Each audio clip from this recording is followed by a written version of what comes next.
দর্শক, এই মুহূর্তে চীন থেকে প্রধানমন্ত্রীর সফরে আরও তথ্য জানাতে সরাসরি যুক্ত হচ্ছেন মাই টিভির বিশেষ প্রতিনিধি ইউসুফ আলী। ইউসুফ, প্রধানমন্ত্রীর আজকের কর্মসূচির বিষয়ে আমাদের জানান।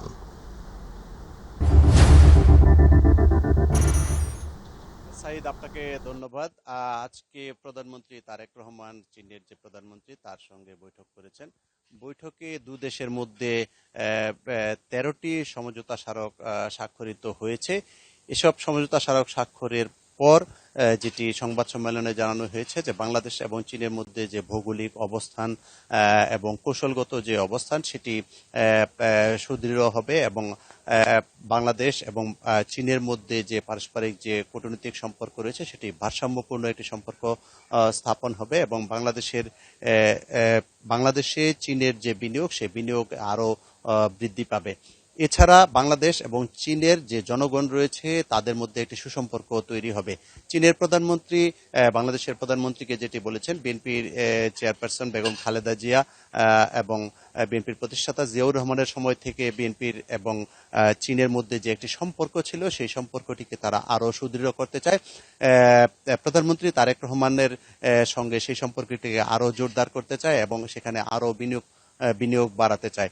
বাংলাদেশে বিনিয়োগের পরিবেশ উপযোগী উল্লেখ করে প্রধানমন্ত্রী যেটি চীনের প্রধানমন্ত্রীকে বলেছেন যে সেখানে যদি বিনিয়োগ বাড়ানো হয় তাহলে বাংলাদেশের যেমন লাভ হবে তেমনি চীনেরও লাভ হবে।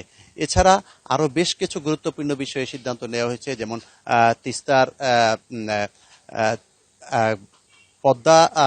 পদ্মা ব্যারেজ সহ বিভিন্ন যেসব প্রকল্প রয়েছে, বিভিন্ন নদীর পানির সমস্যা নিয়ে যেসব সমস্যা রয়েছে সেই বিষয়গুলো নিয়ে আলোচনা হয়েছে। এছাড়া বাংলাদেশের সঙ্গে চীনের দেশ টু দেশ যাতে একটি সম্পর্ক স্থাপন করা যায় সেটির বিষয়ে আলোচনা হয়েছে এবং এখানে যারা বিনিয়োগকারী রয়েছে তাদেরকে বিনিয়োগ করার জন্য উৎসাহিত করা হয়েছে।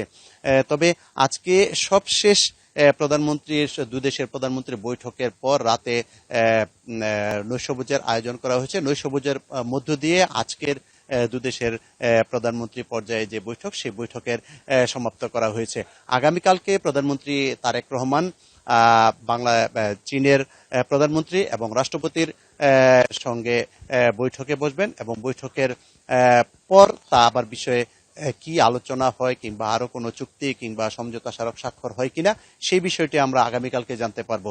সাইদ, চীনের বেইজিং থেকে এই ছিল প্রধানমন্ত্রী তারেক রহমানের সফরের আজকের সবশেষ তথ্য।